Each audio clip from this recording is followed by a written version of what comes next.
चलो जी देखो, आज हम लोग समझेंगे वैश्वीकरण क्या है ना, निजीकरण क्या है और उदारीकरण क्या है। तो हम लोग आज इसके बारे में पढ़ेंगे, ठीक है। किसके बारे में पढ़ेंगे? वैश्वीकरण, निजीकरण, उदारीकरण। तो चलो सबसे पहले हम लोग वैश्वीकरण को समझते हैं कि वैश्वीकरण क्या है ना। ध्यान देना, ठीक है। चलो, तो वैश्वीकरण क्या है? तो वैश्वीकरण एक ऐसी प्रक्रिया है जिसमें पूरे विश्व में, है ना, आर्थिक व्यवस्था को या अर्थव्यवस्था को, आर्थिक व्यवस्था कह लो या फिर अर्थव्यवस्था कह लो, है ना, क्या कह लो? आर्थिक व्यवस्था या अर्थव्यवस्था भी कह सकते हैं इसको भाई। क्या कह सकते हैं? अर्थव्यवस्था। यानी कि जो वैश्वीकरण एक ऐसी प्रक्रिया है जिसमें पूरे विश्व में आर्थिक व्यवस्था को या कह ले कि अर्थव्यवस्था को, है ना, क्या करता है? एकीकरण और समन्वय बना करके रखता है ना। या समन्वय या एकीकरण बनाने का क्या है? एक अच्छा साधन, एक तरीका है। अब कैसे, है ना, अब इसको समझेंगे कि भाई कैसे मतलब मिला के चलता है, मतलब कैसे एकीकरण, मतलब एक साथ जोड़ के एकीकरण करने मतलब क्या होता है? एक साथ जोड़ना। समन्वय का मतलब होता है सबको मिला जुला करके चलना, है ना। तो अब हम समझेंगे तो किसको? आर्थिक व्यवस्था और अर्थव्यवस्था, ये दोनों को, है ना। तो इसमें क्या करता है भाई? कोई वस्तु है, कोई सेवा है, कुछ पूंजी है ना। क्या है?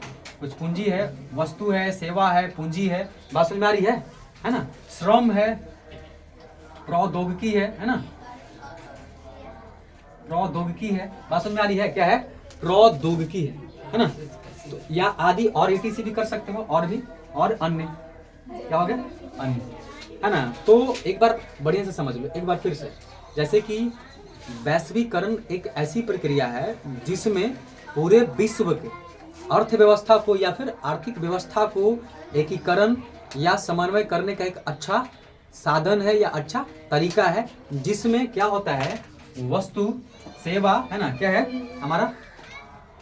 वस्तु, सेवा, पूंजी, श्रम, प्रौद्योगिकी एवं अन्य चीजों को क्या करता है?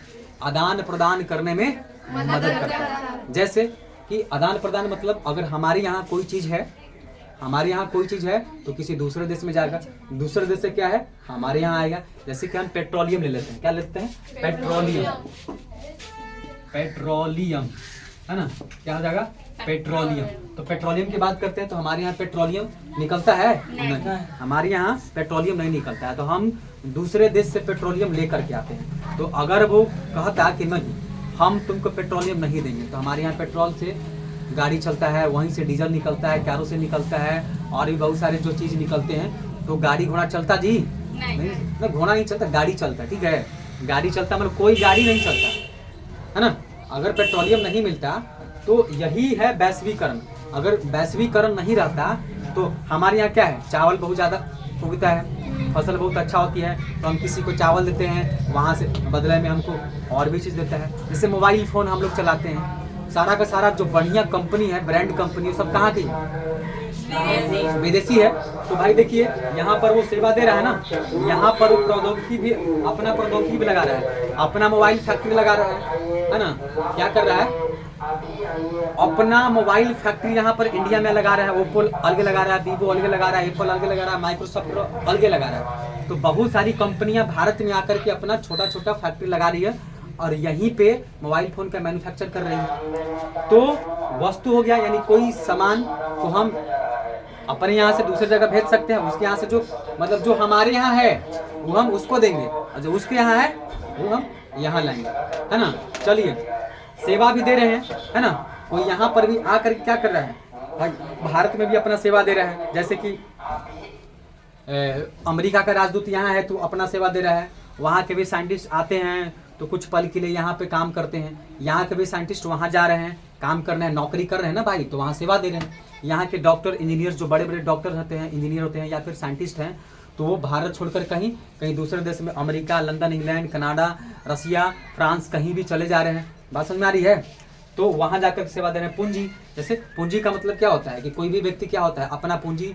जैसे कि अभी मैंने बोला कि बाहर का कंपनी आकर के हमारे यहाँ पूंजी लगा करके फैक्ट्री खोल रही है। जैसे वीवो, ओप्पो, माइक्रोसॉफ्ट, एप्पल, सब क्या कर रही है? यहाँ पर आकर के अपना पूंजी लगा रही है। अपना फैक्ट्री खोल रही है और यहीं पे मोबाइल प्रोडक्ट करके यहीं पर लोगों को बेच भी रही है, और तो और कहीं बाहर भी बेच रही होगी, है ना। श्रम मतलब मजदूरी, यानी कि लोग बाहर भी जाकर काम कर रहे हैं ना। भारत के बहुत से लोग कहाँ जाते हैं, कनाडा जाते हैं। जो पंजाबी लोग है वो बहुत कनाडा जाता है ना। बस उन लोग का सपने रहता है कि कैसे हूँ बड़ा होकर के, कैसे हूँ जो है जुगाड़ भिड़ा करके कहाँ जाना है, कनाडा जाना है भाई।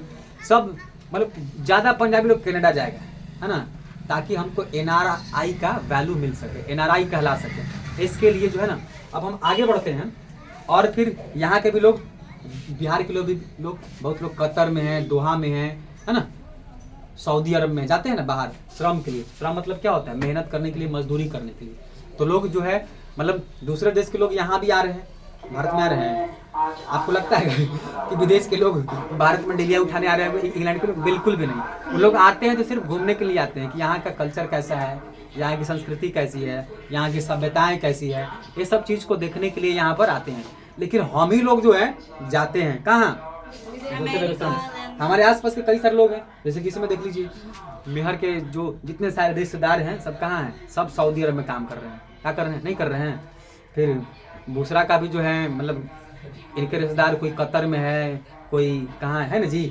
हाँ चलिए, तो इसीलिए बोल रहे हैं कि यहाँ के लोग जाके प्रौद्योगिकी, मैंने पहले ही बोल दिया कि फैक्ट्री भारत के भी कुछ लोग, जैसे मुकेश अंबानी है तो उनका फैक्ट्री विदेश में भी है, नहीं है, और विदेश लोगों का भी हमारे यहाँ है। तो ये चीज़ कहलाता है वैश्वीकरण कहलाता है। एक बार फिर से फाइनली रूप से बढ़िया से समझ जाओ, वैश्वीकरण का मतलब होता है कि सीधे सीधे ठेठ भाषा में बोली कि वैश्वीकरण का मतलब होता है कि वे सारे वस्तु, है ना, या वे सारे सामान या पूंजी श्रम कुछ भी कह लो, जो